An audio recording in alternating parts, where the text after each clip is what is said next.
嗱，今集咧並唔係講電影嘅，不過咧會借住《阿凡達》呢套電影咧，同大家討論呢啲信仰嘅話題。試完咧，我睇完《阿凡達》之後咧，我覺得咧成套戲咧就滲透咗，即係都好濃厚咧一啲泛靈信仰嘅元素同埋信息喺裏邊。喂，咁你會唔會話基督徒唔應該睇《阿凡達》啊？喂，你本身係我聽眾嘅都知道，我唔會講啲基督徒唔應該乜唔應該物，我甚少講呢啲嘢㗎啦。咁既然你覺得有其他嘅宗教信仰元素喺裏邊，又唔話基督徒唔可以睇，咁究竟你想點啊？如果你真係好想知道，咁你聽到最尾，咁你就知道㗎啦。大家好啊，歡迎大家翻到嚟耶魯閒因為同大家講耶穌講老人家，同嗰啲消閒娛樂嘢頻道，我係 Raymond 啊。嗱，雖然今日咧就唔係講電影嘅片，咁但係既然咧都要借阿凡達嚟講啊，係咁意講下套戲啦。嗱，其實咧呢套戲就而家仲上緊畫就第3集啦，《火與準》啊。咁我睇完之後咧，我覺得咧其實第3集呢個《阿凡達3火與準》咧係幾好睇嘅。即係如果你本身已經睇第1、2集，你覺得都 OK 嘅，都幾好嘅。其實第3集你冇理由會唔中意。如果你睇完第1、2集咧，你覺得麻麻地或者有啲悶嘅，特別係第2集咧，真係我就瞓到即係我瞓到死豬咁啦。咁所以我睇呢個第3集之前咧，其實我都幾有戒心，好驚自己會瞓。咁結果其實我冇瞓都不特止啦，我仲覺得其實都真係幾好。咁我覺得都中上嘅。咁所以就即係大家就自己考慮入唔入場睇套《阿凡達3》啦。我覺得係即係如果你曾經俾呢個2傷害過嘅話咧，應該3就即係冇咁過分嘅。咁但係大家就自己睇路啦嚇。好，講完電影啊，想同大家講4隻字：泛靈信仰。唔知大家有冇聽過呢一個 term？ 但係就算你冇聽過呢一個字眼都好啦，其實你一定明白係咩嚟㗎。泛靈信仰嘅意思咧，其實就係呢個世界天地萬物咧都係有靈性嘅，都係有意識嘅。咁即係日月星辰，你可以成為你嘅信仰，可以去拜佢啦。即係山山水水天空，你亦都可以敬畏，你可以拜佢。火啊、雷電啊、落雨啊，即係其實我哋中國嘅文化就係咁噶啦。火有火神祝融，即係水有水神共工，係咪？好似係啊，係嘛？跟住就雷神有雷震子啊，係嘛？即係天上面即係山有山神，土地有土地，甚至乎連動物咧，即係動植物啊、石頭咧，都係有靈性、有意識，其實都係可以成為神仙，俾人類去敬拜。咁呢個就叫泛靈信仰啦。咁但係咧呢一種泛靈信仰咧，其實一般嚟講咧就係其實唔止中國嘅，應該全世界所有嘅文化、所有嘅種族嘅人類，其實最初嘅宗教形式咧，都應該係呢一種嘅泛靈嘅信仰文化嚟嘅。即係咁，喂，佢最初又冇知識，又冇科學，咁佢每一日就係接觸嘅就係個大自然咯。佢每日都要望住個天，望天打卦咁做人，咁咪梗係對住個天，你又唔知佢幾時落雨，又唔知幾時山泥傾瀉，又唔知幾時有海嘯。咁你對住呢啲自然現象咧，多少咧好容易會產生敬畏。咁所以呢種泛靈信仰嘅文化咧，其實係人類最古老嘅宗教形式，相信萬物都有靈，天地有神。但係咧，即係隨住現代科學嘅衝擊底下咧，咁其實呢一種信仰咧嘅文化一早就被邊緣化，其實少咗好多人講噶啦。即係今時今日你好難去即係接受，即係豬有豬神噶嘛，即係你要敬拜隻豬神咁樣。當然啦，即係我哋好多時候啲寵物或者狗或者貓係主人，話自己係鏟屎官咁。其實我自己呢一種講法，我自己都唔係太中意嘅。咁但係起碼你都係講笑咁講嘅，你唔會即係當咗你屋企隻貓係貓神，當咗你屋企隻狗係狗神咁去拜佢，都未至於係咁啊，係嘛？咁所以其實呢一種泛靈信仰嘅文化咧，其實現代咧對上我諗有一段唔短嘅時間咧，其實已經係好淡好淡，好少人提起嘅。咁就算有人提起，甚至乎滲透咗落去一啲嘅影視作品、文化作品裏邊都好。大家都一來唔好覺，二來都唔會，基本上唔會同對大家有咩影響嘅。例如《龍珠》裏邊，我最中意嘅龍珠啊，即係悟空都有一招元氣彈。呢招元氣彈咧，咁咧就係要向天地萬物啦，佢就會大地、天空、海洋所有嘅生物，請你俾啲靈氣我啦。咁跟住就儲啲能量波咁樣叫元氣彈咧，就掟落啲壞人度。咁佢第一次出嘅時候就打比達，跟住又過嚟打菲利，跟住又打魔人布歐咁樣。嗱，即係佢都有向天地萬物去收集能量嘅元素喺裏邊。咁佢向天地萬物收集能量，就代表住天地萬物係有能量同有意識先至可以分俾佢。如果唔係點俾佢啫？係咪先？咁但係呢一啲嘅元素，即係你睇完之後，首先你又唔好覺有咩問題，二來咧，其實你係唔會受佢影響乜滯嘅，我相信，因為你睇完之後，你最多都你係唔會覺得個元氣彈好勁，你唔會覺得天地萬物啲能量好勁，你係覺得悟空好勁嘅啫嘛，係咪先？我唔會，我從來都冇覺得個元氣彈特別勁，我係覺得悟空特別勁嘅啫。咁所以其實基本上咧，好多時候咧，就算即係你話個作者嗰個創作者有意好無意都好，就算有呢啲意識擺咗落去咧。大家都對大家基本上都唔會有影響嘅。如果你同我講話因為咁而唔俾我睇龍珠呢，咁我真係世係假，我真係同你反台都似。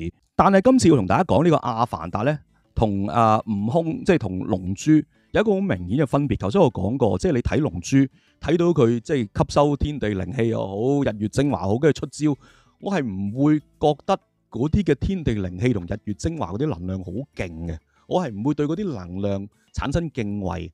但係如果你有睇過阿凡達嘅話呢，咁你就會知道呢，可能睇阿凡達呢，你嘅感受呢會有啲唔同嘅喎。點解咁講呢？嗱，阿凡達就如果就算你冇睇過啊 ，in case 你冇睇過，你就算見過張 poster 都好，咁你都知係講外星人㗎啦。喂，嗰啲主角藍色嘅，咁地球人唔係咁嘅色㗎嘛，係講外星人嘅，講即係外太空有一個星球咁啊，叫做潘朵拉星球，就係呢一班阿凡達呢班藍色嘅外星人居住嘅。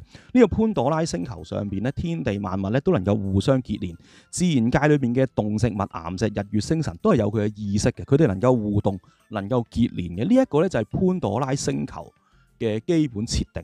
而潘朵拉星球裏邊咧有一棵叫做因為唔同嘅台灣同香港嘅電影好似有唔同嘅譯音嘅，即係譯名嘅。因為因為英文唔好啊，咁我就唔係純聽文，我哋睇字幕噶嘛。咁有啲譯做生命樹，有啲譯做靈魂樹，咁即係隨你點叫啦。我中意叫佢靈魂樹多啲。咁啊講咧，呢個潘朵拉星球上面咧有棵靈魂樹，呢棵靈魂樹咧係成個潘朵拉星球生態系統嘅核心。咁呢棵樹咧就不得了啦，藉住呢棵樹咧係可以做到好多好多嘢。呢棵樹係好多 function，好勁嘅。咁首先有咩 function 咧？咁第一個 function 咧就有治療啦同轉移嘅能力啦。咁啊治療咧就係譬如咧，即係嗰個啲藍星人啊，嗰啲阿凡達咧，譬如有啲受傷咧、患病嘅話咧、病咗咧，係可以去到呢一個靈魂樹嗰度咧，咁一定程度上咧就可以即係向呢棵樹祈求啊，同呢棵樹結連咧，係有醫病嘅作用啦，係有療傷嘅作用啦。咁即係但唔係死咗都翻生嘅，未至於去到咁，終於可以醫病，可以治療，即係話俾一個信息話俾你聽，你過嚟啊！你要救命就過嚟啦，佢可以幫到你，可以救命嘅。另外咧，有一個叫轉移嘅功能，點為之轉移咧？咁樣咁就係呢套戲裏邊嗰個主角本身係一個地球人類嚟嘅，咁但係因為有啲任務去咗呢個阿凡達嘅星球，咁啊同啲阿凡達外星人又 friend 咗，咁啊想留低成為佢哋一份子，唔想再做地球人啦，想做阿凡達。咁咧佢就將呢個地球人類嘅意識咧就轉咗落去其中一位即係死咗嘅阿凡達嗰啲外星人嘅身體裏邊，咁令佢咧永久成為咗阿凡達，就唔再做地球人啦，就唔係一時地球人一時阿凡達，而係永久成為阿凡達。咁其實呢一度咧就係講緊，如果你想過新嘅生命，你想過新嘅生活，你想有新嘅樣式，你過嚟啊，我可以幫你，你可以藉住我得到新嘅生命。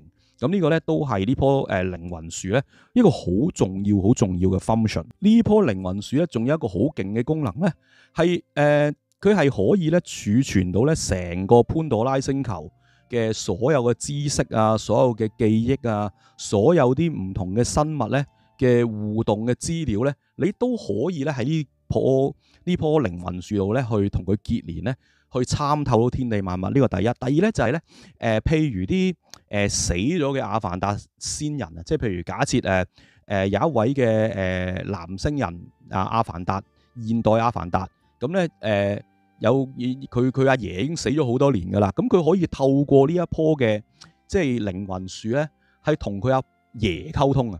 咁呢度咧就譬如我哋中國人都有啲民間傳說，就話即係啲先人會報夢，佢唔知報夢喎，佢直頭咧係報夢都係個夢直俾一啲信息你啊。如果你相信呢一套嘅話係嘛，佢俾個信息你啫，咁你冇得同佢講嘢啊嘛，你一講嘢醒啦，係咪即係你瞓咗覺啊嘛。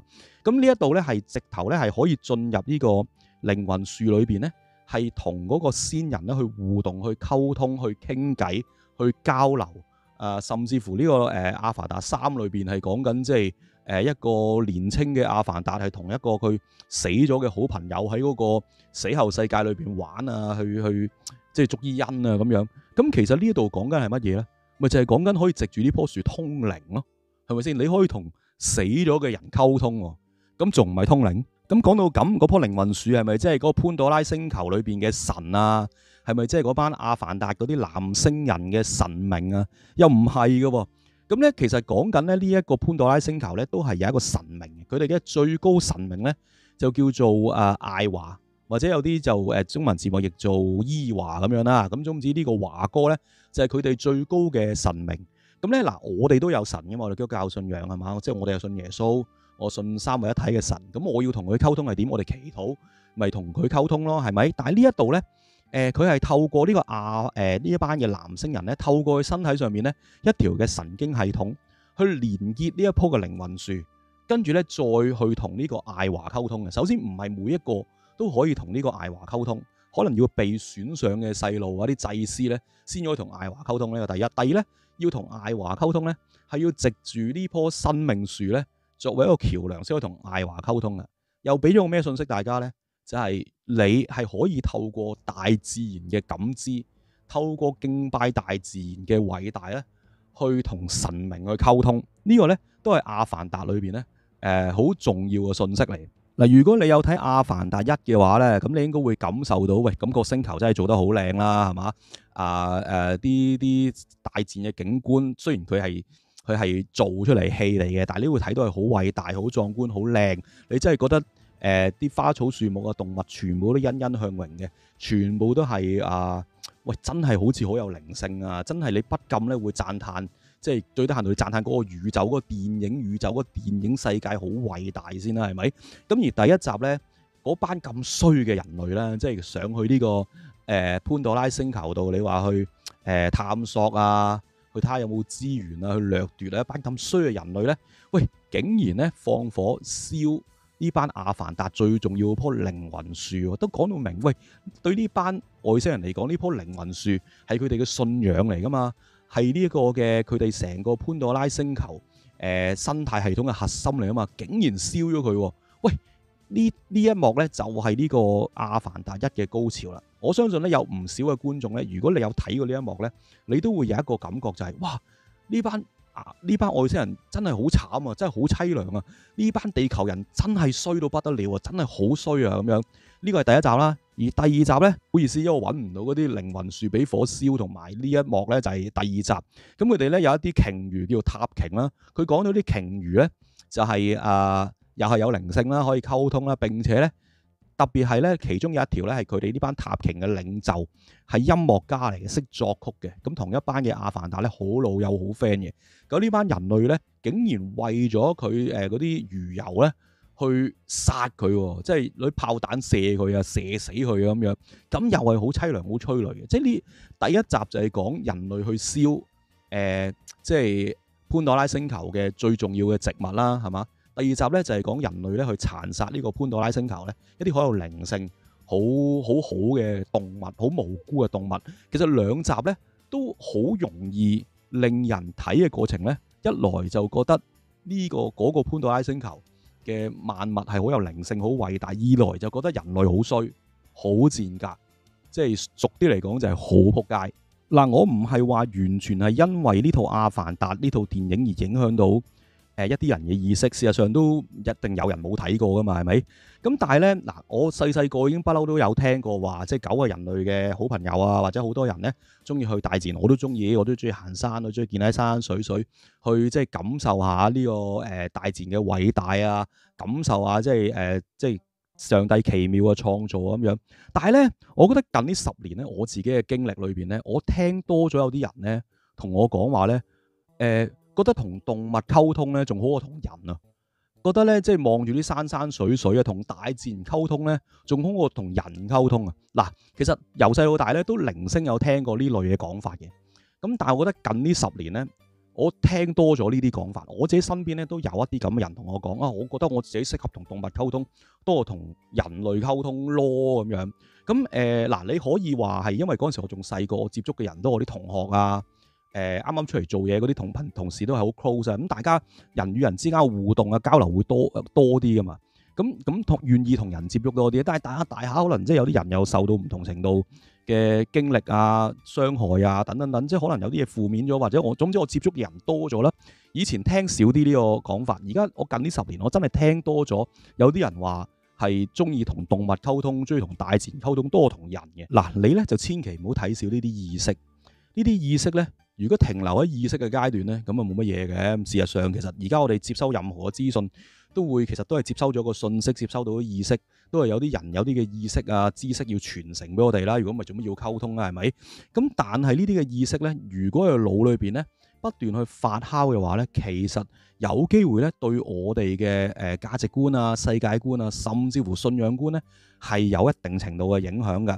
譬如呢套《阿凡達》呢套電影咁樣，嗱，我講緊係戲院裏邊啫。我哋望住呢個畫面，好多觀眾會覺得呢個潘多拉星球裏邊嘅天地萬物，喂，真係好美好啊，真係好偉大，真係好奇妙，好美麗。天地萬物都好有靈性，好有愛嘅，係好值得尊敬，好值得敬佩，好值得敬畏嘅。而啲人類最後去破壞佢、毀滅佢，哇！啲人類真係衰啊，真係撲街啊，真係賤格啊！真係寧願同大自然溝通多過同人啊！呢嗰棵樹仲好過人嘅，有冇搞錯啊？各位聽眾嗱，如果你都有睇過《阿凡達》呢套電影，你回想一下，唔淨止第3集、第2集又得，第1集又得，總之你睇完之後，你回想一下，如果你接受咗電影入邊呢啲設定，其實就等於接受咗奉行泛靈信仰潘朵拉星球嘅整套價值觀。當你離開戲院返到現實嘅時候，當你抬頭望上藍天白雲或者壯觀嘅山景，又或者地上邊吱吱叫嘅麻雀仔咁樣，如果你曾經有一刻開始喺度諗，其實大自然係咪真係有意識嘅呢？係咪真係聽到我講嘢嘅呢？大自然又會點樣回應我呢？如果你曾經咁樣諗過嘅話，咁你就舐咗嘢啦嘢啦嘢啦嘢啦嘢啦！轉個話題啊，成日都聽到有人話咧，基督徒就唔應該睇鬼片嘅。咁其實我自己覺得咧，睇鬼片究竟有咩問題咧？嗱，你都明知嗰套係鬼片啊，嗰套戲裏邊叫得做鬼片，嗰個鬼啊梗係害人噶啦、殺人噶啦，咁啊即係鬼上身啊、借屍還魂啊、揾替死鬼啊、揾替身啊，咁你一定係呢啲嘅。如果唔係點會係鬼片啫？係咪？咁其實你明明見到一個咁衰嘅角色，你係唔會去覺得佢偉大，唔會覺得佢美好，唔會去敬畏佢，唔會去即係你唔會去崇拜呢一隻會害人嘅鬼噶嘛？係咪？咁至於你話睇完之後你驚，咁係因為你細膽啫。咁其實同信仰係冇直接嘅關係。其實基本上我唔認為有人睇完鬼片之後咧係會影響到佢信仰觀。即係你同我講話睇完鬼片之後你會敬畏咗隻鬼，你會即係信奉咗佢成為偶像咧？咁呢條友本身就疏疏地，咁同埋佢自己信仰本身就有好嚴重嘅問題，所以你應該要處理佢嘅精神問題同佢信仰問題，而唔係一刀切咁話基督徒唔可以睇鬼片，係唔可以咁樣論述嘅。我覺得最大嘅問題，喂，鬼片會有咩影響啫？冇影響㗎，你睇完只會驚嘅啫嘛，驚咪仲好咯，驚你咪唔接觸佢咯。你現實生活有啲人同你講啲邪嘢啊，去玩碟仙啊、睇風水啊，咁你驚咪唔會接觸啦，係咪？喂，冇問題嘅，有咩係有問題啊？阿凡達呢啲戲咪叫做有問題咯。你睇完之後，喂，會對一個泛靈信仰嘅世界觀，你會覺得認同嘅，你會覺得美好，覺得偉大嘅，你會覺得敬畏佢嘅。呢啲先至係有機會影響到你嘅價值觀，影響到你信仰觀㗎嘛，大佬係咪先？咁但係 Raymond 你咁講係咪即係又話基督徒唔應該睇阿凡達啊？我梗係唔會咁講啦，我自己都睇完係咪？我肯定唔係嗰啲即係行嗰啲基督徒唔俾做乜唔俾做乜嗰套嗰啲人啦。如果你教會有人同嗱，如果你教會即係冇人提起話要睇，咁冇咪冇咯，又唔需要特登撩佢嚟講啦，咪冇咯。咁但係如果有人同你講話想睇阿凡達，或者同類型嘅，唔淨止呢套嘅，我相信一定會有同類型嘅電影啦。或者你小組有人想睇《阿凡達》呢類嘅電影，咁你係咪同佢講話唔俾佢睇呢？唔係，你應該點做呢？你應該同佢一齊去睇啊嘛，成個小組一齊去睇。咁首先一套都幾好睇嘅電影嚟嘅，咁又有娛樂性嘅，係嘛？如果你本身開個小組都冇乜特別內容，冇咩搞，大家喺度拗囉柚咁，不如出去揾場戲睇下啦。第一、第二就係，喂，佢睇到套戲，睇到個內容，覺得裏邊個星球個世界好美好，覺得好偉大，覺得好敬畏，即係覺得哇真係好似天地有靈啊，真係 V 嗡嗡啊，點都好。佢睇嘅時候，戲院有呢個感受，出到嚟戲院，你哋可以傾偈喺度分享噶嘛。其實最重要就係你可以同佢講，係啊，戲裏邊嗰個世界真係好美好啊，好偉大啊，好值得敬畏啊，好 V 混混，好灑啲動作，好茂密啊。但係呢，天地萬物呢都係我哋嘅上帝去創造，天地萬物都係我哋神去掌管嘅，所有嘢呢都係我哋神掌握之中，而呢個世界咧，神仲要俾咗咧我哋人類咧管理權，叫我哋幫佢好好管理呢個世界。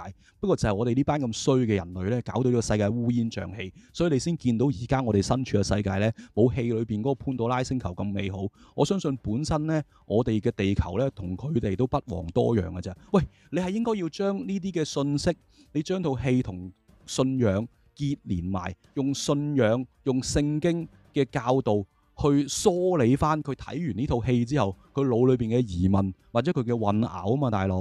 喂，最好係點啊？最好咧，你就係同約啲想睇呢套《阿凡達》呢套戲嘅弟兄姊妹一齊去睇之餘咧，買埋飛俾佢，買埋爆谷俾佢。喂，你又斟咗茶又灌咗水，咁啊你個話語權都大啲啦。咁睇完套戲梗係聽你支笛啦，係嘛？咁喂，佢睇完套戲有疑問，喂，你又咁屬靈，你又咁權威，佢又咁聽你支笛，一嘢揈埋去，咁咪搞掂咯。咁使咩基督徒唔俾呢樣唔俾嗰樣啊？